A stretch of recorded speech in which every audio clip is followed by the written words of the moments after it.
where he looked. Tonight, Wynn takes a commanding chip lead into five-handed action, but four talented pros await his first mistake.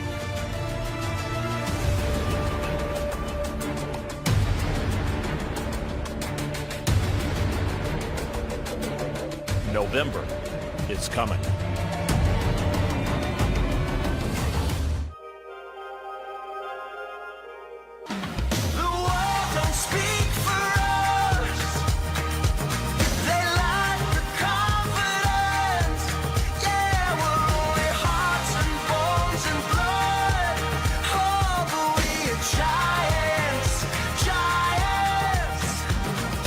Hello everyone, happy Halloween, and welcome back to the World Series of Poker main event final table. 4 players eliminated last night, 4 more to go until we have our 2016 champion. What we gonna do? Win, win, win. What we gonna do? Win, win, win. Who gonna win? Win, win. Who gonna win? Win, win. Inside the Penn and Teller Theater, the tension is beginning to rise, though maybe not for Qui Wynn. His chip lead gives him plenty of cushion as we enter the second night of play. For Cliff Josephy, the father of 3, who started this final table with the lead, some work to do tonight to get back to that prime spot. The competitors have come a long way since July. This is the final table push to November. That bracelet would be the culmination of so much hard work on and off the felt. Welcome back to Poker's Mothership. I'm Lon McCara, and this is my longtime broadcast partner, Norman Chad. And at these final tables, we have the treat of working with 3-time bracelet winner Antonio Esfandiari. Antonio, get out of your Jimmy Choo loafers for a bit and put yourself in the shoes of our 5 finalists. How do these 4 players chasing Qui Wynn get his chips? Well, if I'm at this table, even though Wynn is the chip leader, I still want to play pots with him. We saw him make a laydown yesterday with pocket 9s on 4-4-6, which in my opinion is very exploitable. And so if I'm at this final table, I do want to play pots with him, but only in position. Easier said than done. As always, we haven't seen Qui make too many mistakes. Norman, you have had your eye on Qui Wynn ever since he showed up in that raccoon hat. Does he have what it takes to be a world champion? Qui Wynn is living the American dream, playing the American game in America's paradise. But life hasn't been that easy for Qui, well, except for last night when he ran over the table like a Kardashian at a store full of mirrors. Born in Vietnam, Qui moved here in his early 20s, and when he wasn't collecting hats with raccoons on them, he made a life for himself in the States and started a family. Where am I going with all this? He's a different animal than the 4 remaining wolves out there, more gambler than poker player, more puzzling than a Rubik's Cube. But maybe that's an illusion, and that's what makes him so fascinating. Oh, sorry, Lana, did you have a question there? Well, in the immortal words of Antonio, Qui! Despite the hat, Qui Wynn did fly under our radar for a bit, but not anymore. Wynn on top with more than double the stack of Cliff Josephy, Ruzicka and Veo close behind, and now it's 28-year-old Michael Ruane on the short stack with 23 big blinds. Settle in, because with the talent we have at this final table, we may be here a while. To get this Halloween edition of the final table started, let's go over to World Series of Poker Tournament Director Jack Effel. Welcome, everyone. We begin tonight's play with 5 players. There is 1 hour, 47 minutes, and 56 seconds remaining in level 38. Michael Ruane has the button. The blinds are 500,000 and 1 million with a 150,000 chip ante. Heather, for the honors, please shuffle up and deal. Thank you, Jack, and welcome everybody to night 2 of our championship table of the 2016 World Series of Poker main event. We are on a 30-minute delay. Gaming regulations requires that, so you'll see players going and talking to their rail and discussing past hands. We're going to play down to 3 is the plan. $8 million up top. Last night, 10 lead changes in 97 hands. There were 7 lead changes in the first 21 hands. Quite a change from last year, as he said, when Joe McKeon went wire to wire, Antonio. I mean, we're seeing such a different final table than we saw last year. Joe McKeon came to the final table as chip leader. He never gave up the chip lead and ended up becoming our champion. Last night, we saw some incredible play, some fast play. We saw the chip lead change so many times, and today with these 5 players left, it really is anybody's game. Even though Wynn has all the chips, the other players are not that far behind, and anything can happen. It's no limit Texas Hold'em. Norman, you've been enjoying the pace of play, I know. We've moved fast. We've seen good play, but the question still remains: to Cui or not to Cui, Lon? Is there more to him than we think poker-wise, or less to him? I would say never underestimate your opponent. So 5 players remaining. The next payout of $1.9 million. And you see, with the jack tray, Wojciech Ruzicka, flop bottom pair. He does have the lead. And the board just gets that much scarier. Gordon Vail from San Francisco, the youngest player at this championship table, 27 years old. And he will check it. Right. It appears that Vail doesn't really want to get involved with Ruzicka. I mean, I'm sure he's gone through and seen the play from yesterday. Ruzicka has been so on point with his reading abilities. There's a clump of the 3 middle stacks, and they are on either end. You've got Wynn with the big lead, Ruan with the short stack, and those 3 stacks in the middle. This is kind of a tough spot for Vail because he can't win if he checks it, right? He showed some weakness on the flop and on the turn, but he could try and represent a 10 here, although I don't think it'll work. I think that Ruzicka will probably have to call with his 2 pair. I mean, I know I would. I have to call 1.1 to win almost 4 million. So he's getting a pretty good price. And really the only hand that Vail is betting is a straight. And there is the call with jacks up. And Wojciech Ruzicka will take the first hand of the night. Ruzicka, a very dangerous player from the Czech Republic, 30 years old. He started in 6th place at this championship table. He was the chip leader on day 7 of the main event. There is our overall chip leader, Qui Win, a Las Vegas resident born in Saigon, Vietnam. And in day 1 and evening 1 of this championship table, Qui was doing this a lot, collecting chips everywhere he looked. He built a huge chip lead. The first man out, Fernando Pons in 9th place. Josephine knocked him out. Jerry Wong the next to go. His jacks came up short of the queens of Ruzicka. Griffin Binger won 1 hand all night. He went out in 7th. Kenny Hollard, ace queen of clubs, shoved into the pocket aces of Qui Win. Win built that monster stack on the back of several players. And now we're down to 5. Qui Win with a big stack here and has the action. And no surprises with the first 3 that went out last night. No big chip movements. The 3 short stacks went out the first 3. Ruzicka with king 10. The blinds at 500,000 and 1 million. Ruzicka in the small blind called for a $500,000 more. And with ace jack, Win raises it up to 3.1 million. As he should. He has a beautiful hand. He has position. His opponent limped, and so he wants to take the lead here. And Ruzicka with king 10 to a single raise in the big blind. When he's in the small blind, has to call for sure. Ruzicka and Win the top 2 stacks. Ruzicka just barely ahead of Cliff Josephine. And there is a 10. So Ruzicka with top pair. And he checks it. And one enhancement in this year's coverage is we will be showing you the folded cards as well. And as our machine picks up the chip embedded in each card, they will display. And hopefully the players will be on time and showing them. And so we can bring them to you as quickly as possible. But not only you at home get to see the folded cards, but as Antonio mentioned, more importantly, the players get to see what their competitors are not competing with.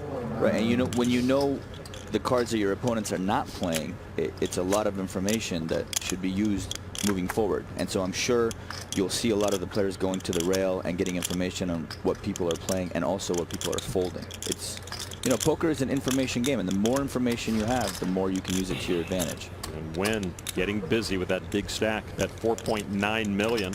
And I love the new shirts behind Ruzicka tonight. Checkmates. And a call from Ruzicka. Well, if they can put a 10 on the turn, it will be checkmate for Ruzicka over to Win. And there you go, a 10 on the turn for Wojciech. Well, it also gives Win a nut flush draw here. Right. So this is a pretty interesting development. But if I'm Win and I bet into my opponent and he called me on the flop out of position for 5 million, I'm going to be scared that that 10 hit him, because you know, what is he really calling my raise with pre-flop and then continuing on this flop with out of position? He almost has to have a 10, maybe a pair of 7s or 8s or ace-6 suited, but I think it's more likely that he actually does have a 10. So if I'm sitting here with the nut flush draw, I'm always going to check back on the turn, take the free card. Maybe I get there. An ace or a jack might be good. We've seen Qui Win play with the large chips often, and many times he puts them in the pot, but that time he just checks over to Ruzicka. A little overkill here. So a full house for Ruzicka on the river. Right, and I think Ruzicka is smart enough to lead on the river here. Given that his opponent showed weakness on the turn, it's unlikely that he now barrels again on the river. His hand really wouldn't make any sense. And so I think that Ruzicka is probably going to lead here and hope that he gets called by his opponent. That's what I would do. Ruzicka figuring out how much he thinks Qui Win might put into this pot after that river card. And that is hefty. Bet 13.95. Just under 14 million. Well, Qui Win 14.95. hit the ground running last night at the beginning. If he ends up calling here, he'll hit the ground running the wrong way at the beginning of this night. I mean, there's just no scenario where Win can call here. He's going to do a little Hollywood think about it, but at the end of the day, he only has ace high, and his opponent, the way the hand went down, has to have something. It's not like he could have called the flop with a draw, and it's not like he floated him for a 5 million chip bet with, you know, Queen Jack out of position. It's just extremely unlikely. So we'll just see a fold. And there it is. And there's Wojciech Ruzicka, who is taking chips off the chip leader. And Ruzicka now making up some ground on the Qui Win. So five-handed play, and things get very interesting, don't they, Antonio? Yeah, I mean, this is when chips really start to fly. You know, hands go up in value. And, you know, what I mean by that is, let's say, for instance, you're at a five-handed table and you get dealt a pair of 10s.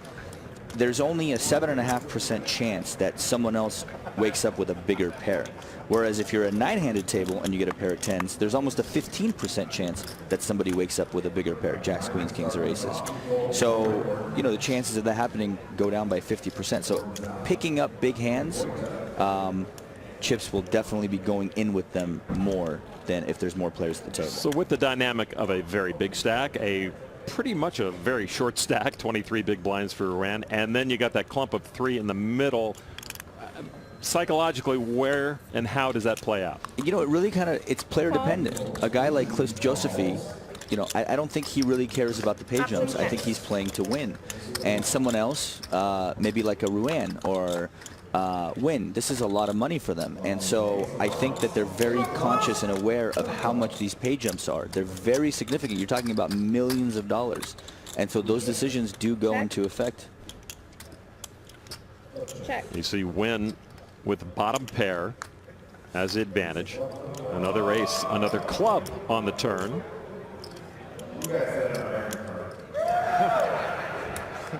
Check. Check. Check, check.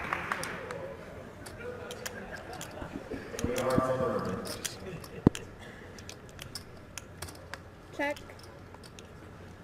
Bet 1 million. I love the value bet from Josephy. A lot of players might check back thinking that's a scary board, but in reality, given my opponent showed so much weakness, I would definitely get some value out of queens and aces. I like the bet. With Josephy and Team Bax, formerly known as Johnny Bax in the poker world, will collect some chips. He started as the chip leader. He is now in third place, but still nobody's out of this right now. He was a longtime Wall Street guy, good at picking stocks, good at playing poker. He says both involve 3 things he's pretty good at. You have to use your head, have a high tolerance for risk, and be able to stay focused. He used to relax from his demanding stockbroker job by playing a lot of hearts on his computer at home. He flew down to visit his folks in Florida, and actually some of our World Series shows are being shown on the airplane. He got down to Florida. His dad was playing online poker and kind of hooked him in, and that was kind of the start of his world of poker back in '04. Ruzicka folded king tray. Raise And now we win. 2.35. That now famous / infamous hat with pocket sixes. And a raise to $2,350,000. It's pretty sweet to wake up with a pair on the button. You know, you only get dealt a pocket pair 1 in 17 hands. All in. And all in for Michael Ruane in the big blind with pocket eights. Yeah, and this is super standard. He has to shove here every single time. Eights is a pretty good hand to wake up to. Ruane knew what he was looking for coming in here. He knew his plan had to include an early double up, and the moment has come for him now with the pocket eights. It's a tough spot for Wynn because even if Ruane is shoving with hands, all Broadway cards, kings, queens, ace king, ace queen, ace jack, really he's flipping a coin. And so does he really want to give up 20 million of his stack to the shortest stack of the player? But you're getting a good price. And what if your opponent is doing this with 4s or 5s or ace 5 suited? I think he has to call. Well, it's 1/6 of his stack. And that 1/6 of his stack is in the middle. And Michael Ruane with his pocket eights, a prime chance to double through the chip leader. Sixes.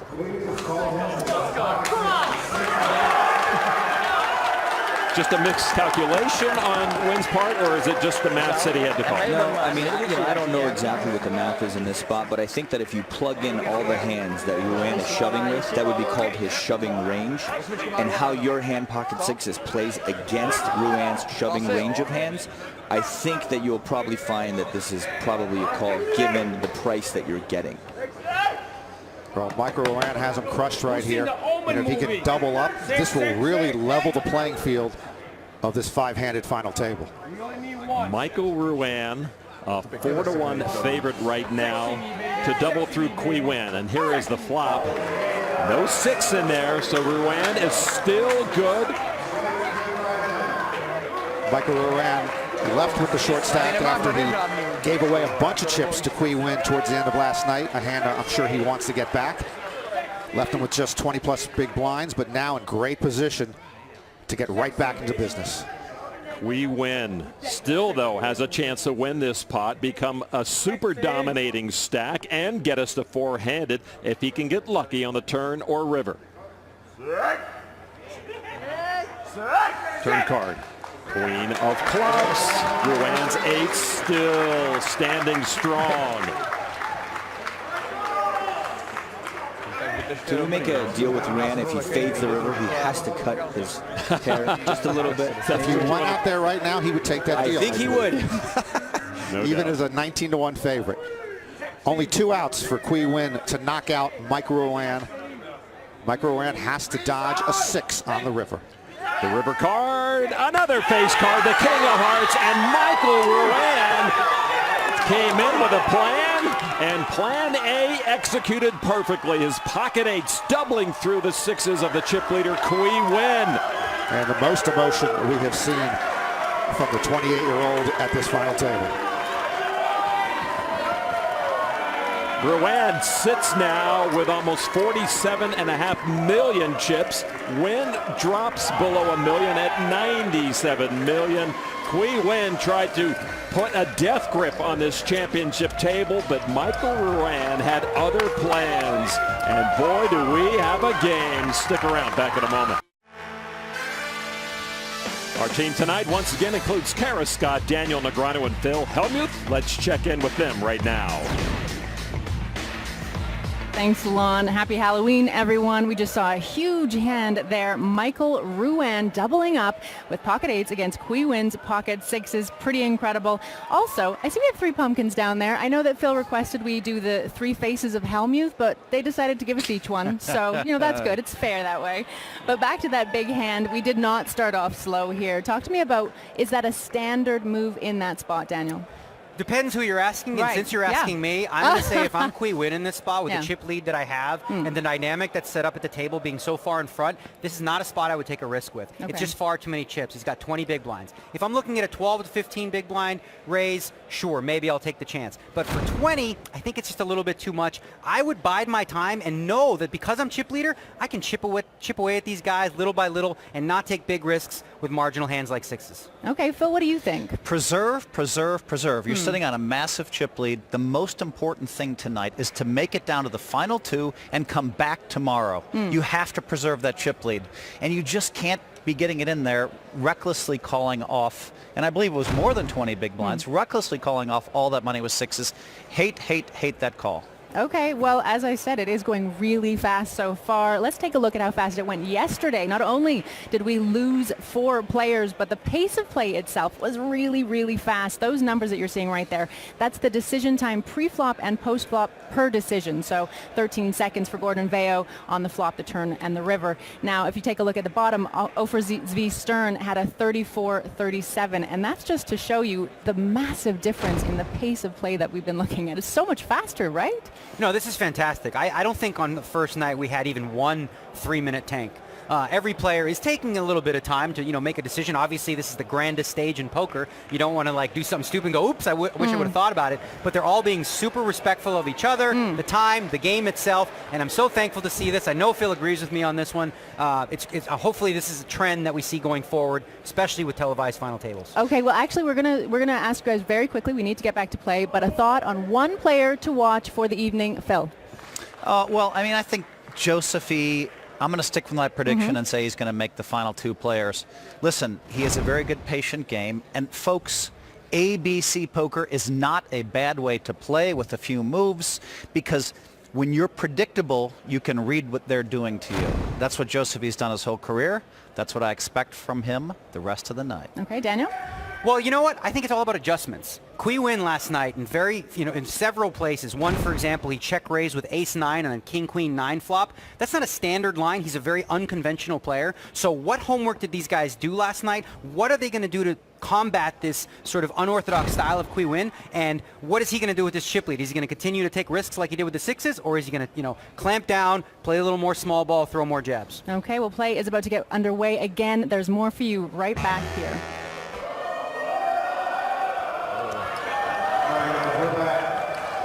Thank you, Kara. Great to have insight from those 2 champion players. And they're right. This is going to be fun. And Kui Win's got to be careful. Yes, he does. I think the sixes was a close spot, but I think I have to disagree. And given that Win doesn't have a ton of experience on the big stage, I would probably take those highly volatile lines to try and win the chips and win the tournament. So I think it was a call, but I think it was close. 20 bracelets up at the desk say that he should have folded, and 3 bracelets here sitting next to me says he should have called. Who knows? Yeah, you could be right. Josephy on the button now. He with the pocket 8s after Ruzicka raised it up 2.5 times the big blind with ace-10 suited, and Josephy's got to come along. You see Ruan folding his 7-5. Veo, the Doyle Brunson, 10 deuce. The flop is 2 clubs out there. And a set for Josephy. This could get real interesting, boys. Both of them love this flop. You wanted an action flop last night. You finally got one right here. We're about to see some action, boys. So Ruzicka with the 4 clubs to a flush. Now, I don't know how Josephy's going to play this on the button. I would say he's probably going to raise, but given that Chance Kornuth and Sean Deber as coaches, there's a chance he might call, but I would definitely lean towards raising here. Again, if my opponent is bluffing, I don't want to take away his bluff cards, right? So Ruzicka is leading out with all sorts of hands that missed his flop completely, and so you want to give him a chance to bluff at it again on the turn. Now, obviously, if Josephy knows he's flopped the nut flush draw, it's a raise without question. But he's taking that into consideration no matter what. Yeah, exactly. He's taking, the whole parameter into consideration. I think we'll see a raise, but I wouldn't be surprised to see a flat call here to try and let him hang. And it seems to be poker player nature to look at worst case scenario. And when you see 2 clubs out there, you automatically, in my game, I think the guy must have 2 clubs. So He does have to take that into consideration, but nothing for sure. Right. Just a call here. I think a lot of players make the mistake of just assuming their opponent has the flush draw. Again, when you have suited cards, it's only 11% to flop a flush draw. So Diamond. it doesn't happen that often. Diamond on the turn. That is a fantastic card for Josephy. And Ruzicka. I mean, Ruzicka he wants to see a river card. He wants to see a river card, but he doesn't want to just check call here out of position. He wants to give himself a chance to win the pot. And so I think it's more likely he'll probably lead into his opponent and continue with his story, showing more strength than weakness. And any thing that he puts in, any raise by Cliff on a tray of diamonds is... Yeah, it's very suspect. It's very for sure. And, you know, if I'm sitting in Josephy's seat, if I'm facing this bet right here, I am almost certainly going to raise. I'd probably do a small raise to kind of go my opponent in, maybe do a min raise just to kind of throw him off. Well, the bet is almost 9 million. There is no small raise involved here now. But I know what you mean, relative. And Ruzicka staring at Cliff, trying to look strong, but he's staring into a set of eights. A lot of players would not be able to contain themselves here and flat again. I think it's a very courageous move.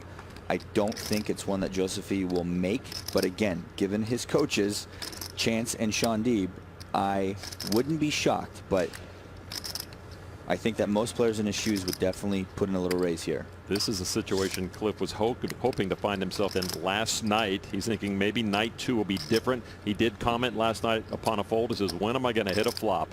So you've mentioned Chance and Shaun Deeb a couple times as his coaches. They would want him to control the size of the pot. No, they like to in these kind of spots take a line where they risk a bad card coming, but win a massive pot when it doesn't. They're both very high level thinking players, and so wow, he does just call. Yeah, just a thoughtful call, and there's his wife Lisa. So you know, Ruzicka just doesn't put him on second set here, and so if he actually has a hand like aces or kings, Josephy could win a massive pot here on the river. Well, he's going to. No club on the river. I think given that his opponent called twice, it's pretty tough to 3-barrel here, but I wouldn't be surprised from what we've seen from Ruzicka. He's very aggressive. He has a lot of heart. Maybe he thinks his opponent has a queen and is going to try and get him to lay it down. But in reality, if he had a pair of aces here, there's no way he would put in a big bet, right? And so the story just doesn't add up unless he flopped a set of 4s, 8s, or possibly 3 queens. Check. There's the check from Wojciech. Yeah, and Josephy is, I mean, this is one of the best moments in Josephy's life. Sitting at the final table of the main event, he's got pocket 8s, he's called his opponent twice, and now his opponent checks to him on the river. Oh, what a good feeling. For sure, we're going to see a bet. How much is up to him.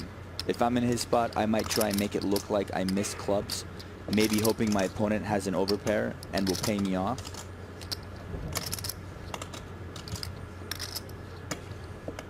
Cliff Josephy on hand number 102 has been cautiously moving through all of the landmines to get to this point. Hasn't had a lot of big hands. Now with an opportunity and a big bet of 22 million and a snap fold from Ruzicka, and Cliff Josephy back into second place with almost 83 million chips.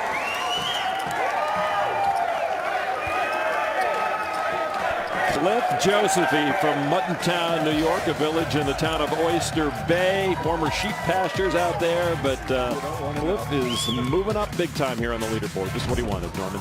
His father ran a screw manufacturing factory in Bristol, Connecticut. I believe that is now ESPN. All right, Josephy, the only bracelet winner at this championship table, has won 2 bracelets. Of course, looking for the biggest one of all, the World Championship bracelet, to be awarded tomorrow night on ESPN. Our plan is to play down to 3, probably. Last night our plan was to play down to 6, and we played a little extra. We're 5-handed now. Ruan, fresh off his double up, and he has almost 47 million chips to play with. Ace 9 off. He raises to 2.3 million. Everybody's got chips to work with now, Antonio. It certainly is anybody's game. Winfrey? Nobody has over 100 million. There's 5 players left. Anybody can win. Ruan will take it. And he, as the short stack, sitting with over, well, almost 50 big blinds. And so Josephy said everything coming together perfectly. We win. Cutting chips out of his stack, handing them out. Josephy collecting them now. Who knows what's going to happen next? The high roller, which you can see out the back of the poker room here at the Rio. This is the first glimpse I've had of it actually moving. And happy Halloween, everybody. Michael Ruan's group in there includes Sergeant Slaughter, Macho Man, Hulk Hogan, a couple of groups that independently decided to dress as 80s wrestlers for Ruan for some reason. Ruan doesn't seem like an 80s wrestler guy. Michael Ruan played a lot in the main event early days with Wynn and Ruzicka, but not the others. He says he trusts his poker instincts after playing professionally for so long, and it's carried him right now to one of the top 5. And he's gotten a lot of help, as he's mentioned many times, from his younger brother Sean, who's helped him with his game. And Michael says the best way to improve at poker is to learn from people better than you. I ask anybody.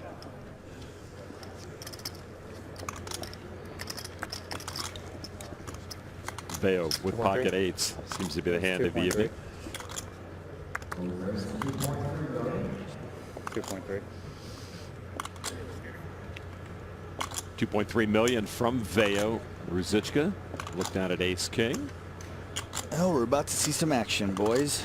I don't think that Ruzicka will be calling out of the small blind. We saw him call out of the big blind yesterday, but it was an entirely different kind of situation. Facing a button open from Veo, I think Ace King for sure we'll see a 3-bet here. And here in the first half dozen hands, most of the action has revolved around Ruzicka. Wojciech in the small blind. Yellow chips worth 1 million each. There's the re-raise to 2.3 million with his Ace King. 8.15. Kui Win will step aside, giving up his big blind. So now back to Veo. Most of the time. Sometimes you just got to play us. Update that. A re-raise to 8.15 million. Sometimes you win with the win. That was funny when I came over there yesterday while you were watching that hand. It's all good. The same thing the first time we got accident. Absolutely. Veo starting the hand with almost 54 million in 4th place. So Veo definitely has a couple of different options. I think that given that he's in position, he has 53 big blinds to start the hand. Calling, seeing a flop, and proceeding is very plausible. I think that some players might consider 4-betting and committing the rest of their stack if they get 5-bet in this spot. But given that he has position, I like the call. And there's an 8 in the flop.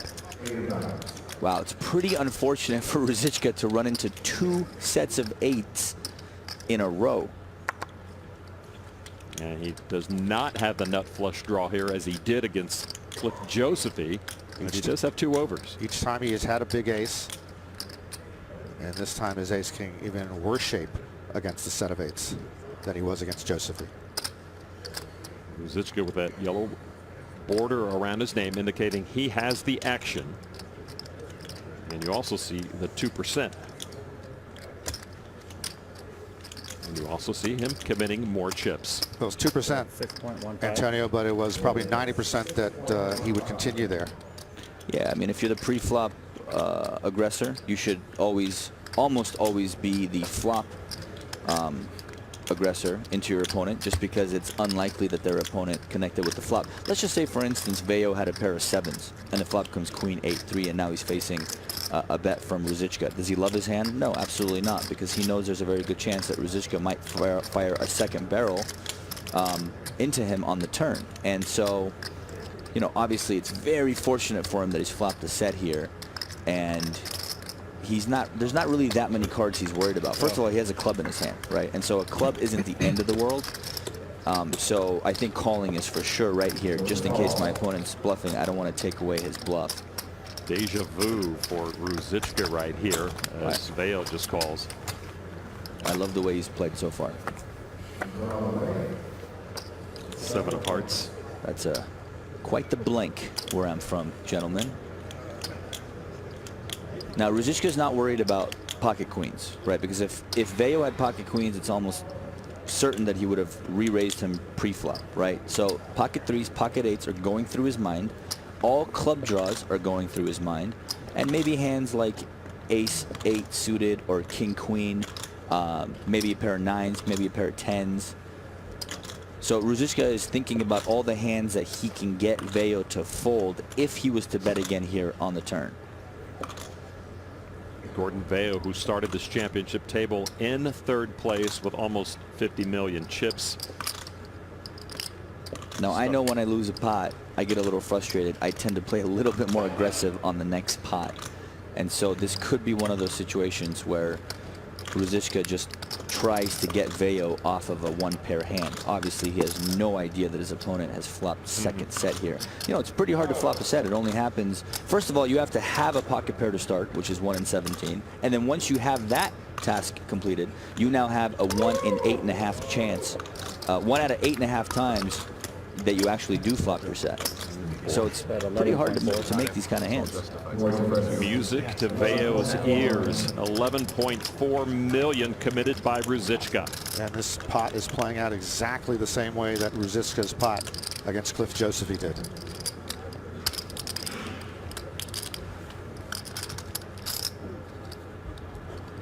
So again, Veo is thinking, what are the chances that my opponent is bluffing? If he's bluffing, I certainly want to allow him to bluff again on the river. And so if I'm sitting in Veo's seat, I am much more likely to call here because I know Ruzicka is the kind of player that will bluff at it again. Now, a lot of people at home might be watching and saying, oh, well, what if a club comes? Well, so what? You take that risk, right? The chances of a club coming on the river are you know, less than 20%. And so these two started the hand with almost dead even chip stacks. It will no longer be that way after the river card. You see Ruzicka drawing dead. No card will help him overtake Gordon Veo. 5 of spades. Ruzicka with the action once again. Right, this is one of those spots again. If Ruzicka has what he was representing, which is kings or aces, let's say. Oh, he's all in. A call. And a call, and Ruzicka with the bigger stack is going to be left with crumbs as Veo shows Ruzicka another set of 8s. A stunning misstep from Wojciech Ruzicka. And for Veo, with that hand, he is our main event chip leader. Ruzicka left with less than 1 big blind.